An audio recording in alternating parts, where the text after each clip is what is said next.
Okay, Claire, going through all the intake, you signed the informed consent. Yes. And again, I'm Ashley Alexander. What issue or concern might you have that I could possibly help you with?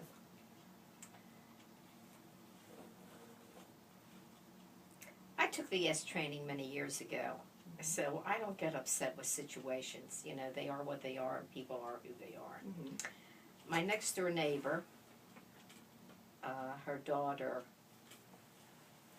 my next door neighbor was moving, and her daughter was looking for a place to live. And I had said to my neighbor, well, why don't you sell her your place? Mm-hmm. And she said she has terrible credit. I said, well, we can arrange that. So I brought her over here. Mm-hmm. Excuse me, I had Pat Cusack put her daughter on the deed. Mm-hmm. And by doing that, they could refinance, Right. and the daughter could buy her mother out Mm-hmm. by refinancing. So it worked out that way. So her mother moved out and went up to one of the retirement homes, and the daughter moved in. A very nice person, and she has a young child. And, you know, we were friendly and so forth, and then she fell into bad times. She was a nurse, and she was laid off of her job. I don't know the whole story. So she was running short, and I lent her some money. Mm-hmm. And she said, I'll pay you back. I said, sure you will, but that's the least your concern right now. You have to keep your mind on looking for a job and getting your career back on track. Well, she's finally has taken back, they finally allowed her to go back to nursing, Mm-hmm. and she has moved out of that house because they're foreclosing on it, because she wasn't paying any rent or what else have you. So they're foreclosing, and she's renting an apartment. And the neighbor on the other side of me is a friend of hers, and she'll come and visit that neighbor, but she makes a point not to say hello, how are you, Hmm. decent courtesies. Right.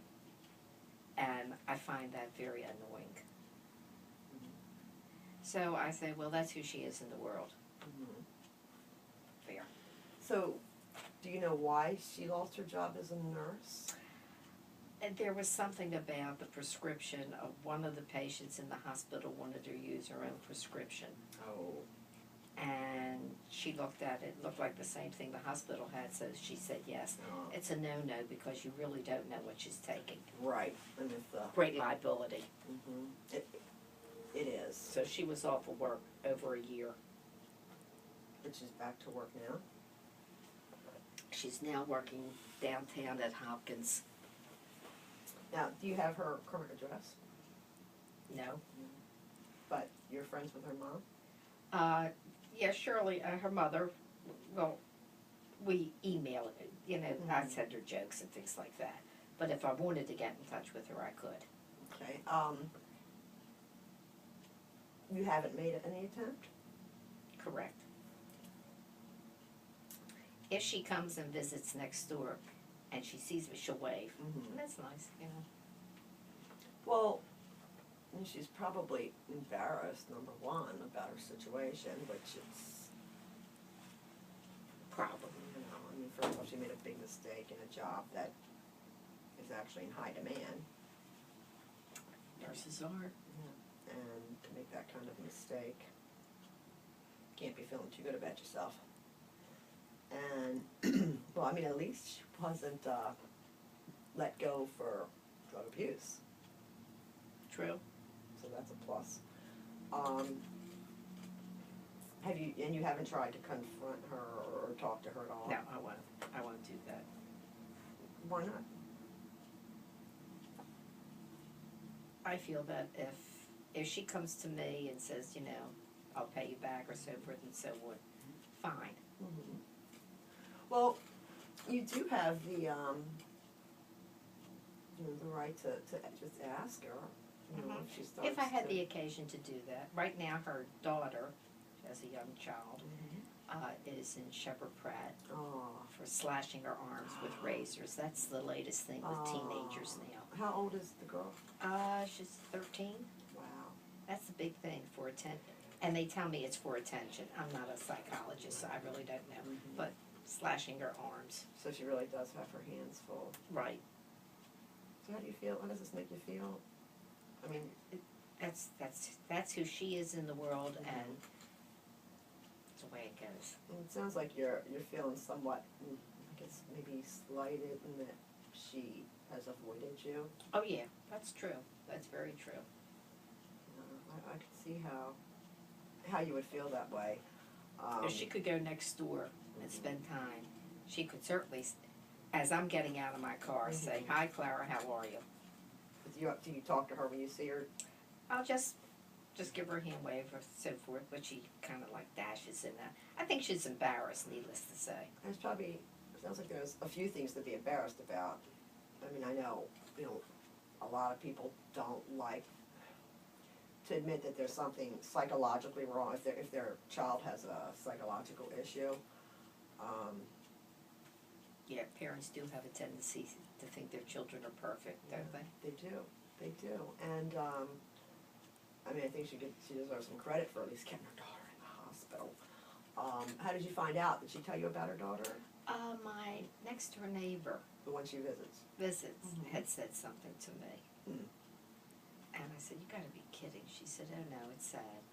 I said, that whole generation, they're so busy with their cell phones and their emails Right. and look at me, look at me, look at me. Right. How old is the girl that you lent the money to? Amy has to be in her 30s, late 30s. She's a pediatric nurse. Geez, yeah, that's kind of a double whammy in a way.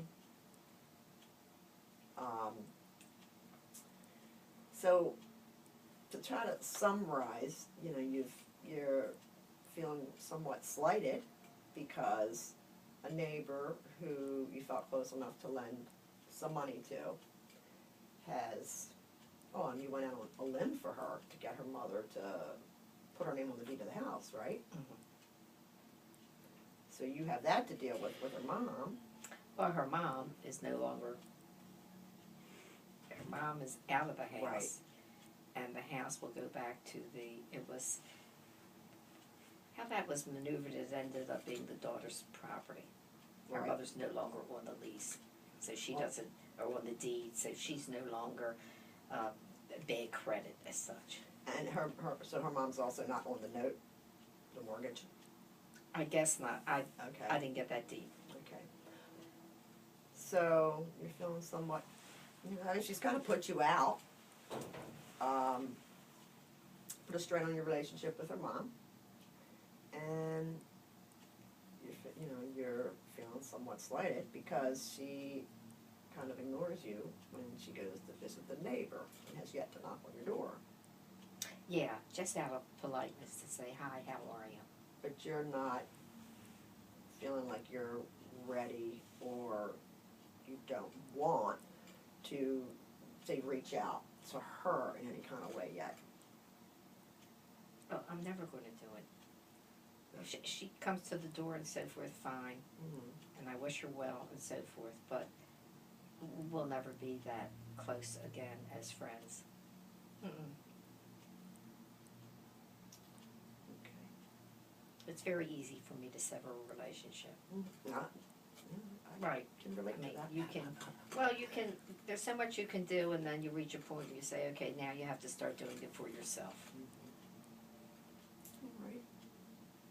Well, okay. Maybe we can think about some of the stuff we've talked about and see if you want to touch on that topic again next time, whether you might want to maybe try to reach out to her just a little bit, knowing that what she's going through is probably very hard. Number one, it's embarrassing losing your house. It doesn't matter who you are, what the circumstances are. It's true. And then the stress of having a child with a serious psychiatric disorder. Yeah. The stress of that, and then the embarrassment. A lot of people are embarrassed by that, Mm-hmm. depending on the culture. It's taboo to seek psychiatric help, so I don't know what. Is it still? For some cultures, it is. Mm-hmm.